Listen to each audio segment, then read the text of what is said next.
Olá, este é um seminário da disciplina de Banco de Dados 1, ministrado pelo professor Alexandre de Andrade Barbosa, pela Universidade Federal de Alagoas. Este seminário tem como intuito apresentar uma temática relacionada à disciplina. A equipe, composta por 3 pessoas. O tema escolhido foi Banco de Dados Virtual, né? Então, antes de adentrarmos bem no assunto Banco de Dados Virtual, precisamos conceituar algumas coisas que vão servir de base para a temática de fato, né? Virtualização. Vamos para definições e alguns tipos de virtualizações e algumas questões de o porquê é vantajoso virtualizar. Virtualização é um processo de simular um hardware utilizando uma camada de software. Essa camada é uma camada intermediária. Ela mapeia o hardware, de fato,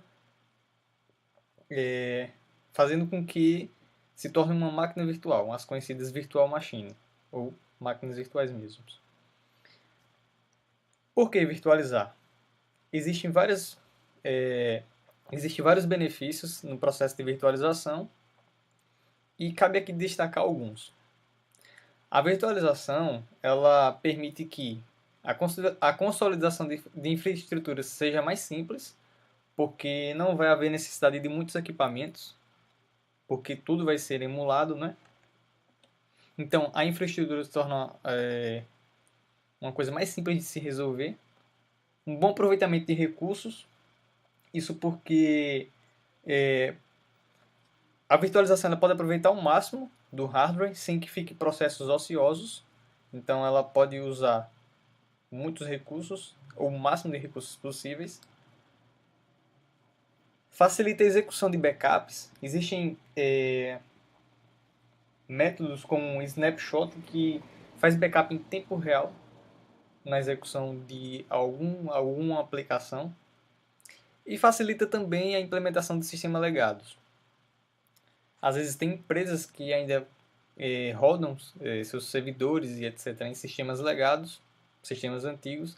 Então a virtualização permite que esses sistemas legados rodem, né? E a gente vai ver os tipos de virtualização. Sobre os tipos de virtualização, podemos destacar alguns desses principais, mas há vários outros métodos de virtualização. A primeira, aqui listada, é a emulação de hardware. No que consiste a emulação de hardware? Consiste em montar uma arquitetura virtual, óbvio, do hardware subjacente, só que totalmente diferente, né? Para rodar sistemas legados e sistemas que o hardware real não atendam. Então, esse é um dos tipos de virtualização.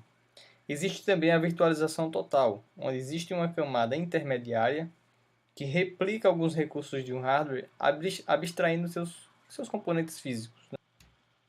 Entrando na virtualização de banco de dados em si, isso se mostra um novo paradigma.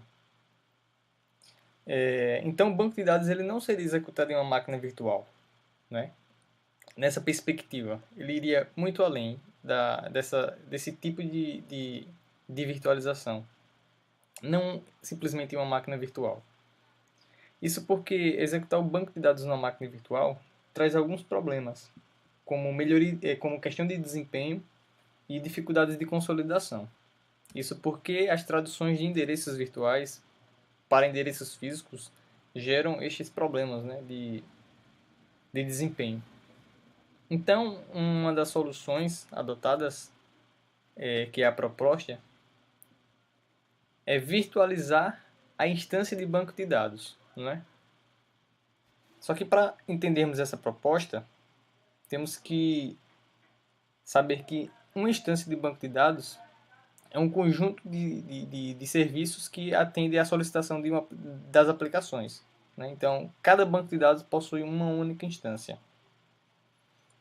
A virtualização da instância de banco de dados, essa técnica, ela possibilita a criação de múltiplas instâncias que são isoladas entre si e não há necessidade de executá-las numa máquina virtual. Elas são isoladas entre si porque elas se baseiam na virtualização, elas são semelhantes à virtualização baseada em containers.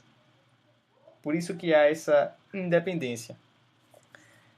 As aplicações que fazem uso, que fornecem acesso ao banco de dados, são instaladas em cada servidor que irá prover a virtualização da instância. Como é que ela funciona? A execução nativa, a gente tem um hardware, o sistema operacional, o sistema gerenciador de banco de dados e a instância. Aqui é a virtualização sobre a máquina virtual, onde teria alguns sistemas operacionais instalados para executar o sistema gerenciador do banco de dados e as suas instâncias. Como falado anteriormente, existem alguns problemas e desafios para este tipo. A perspectiva é essa daqui. Esta transição, esse salto aqui, para esse novo paradigma. Teríamos um hardware, o sistema operacional, com uma leve diferença que ele teria que ser modificado para que atendesse a essa camada de virtualização do sistema de banco de dados. Essas modificações não são modificações abruptas, são modificações pequenas. Então, a camada de virtualização SGBD é que possibilitaria essa instanciação esse conjunto de instâncias de um banco de dados, cada uma não dependente da outra. A conclusão é que, sem a necessidade de utilizar máquinas virtuais e sacrificar o desempenho significativamente, a virtualização de instâncias de banco de dados mostra-se uma proposta muito considerável e bem vantajosa para alguns sistemas de negócio, né? Ou seja, nós temos a capacidade de rodar várias instâncias e atender várias aplicações rodando em paralelo, né? Dependendo do sistema de negócio, isso pode se tornar bastante viável. E em trabalhos futuros, com base nesse trabalho aqui, neste artigo, pode-se gerar novos paradigmas para que novas soluções e propostas apareçam. A apresentação desse artigo foi baseada neste artigo disponível nessa revista pelo professor Timóteo Alberto Pirtlange. A temática é banco de dados virtuais, um novo paradigma para a virtualização. Todas as informações foram extraídas deste artigo.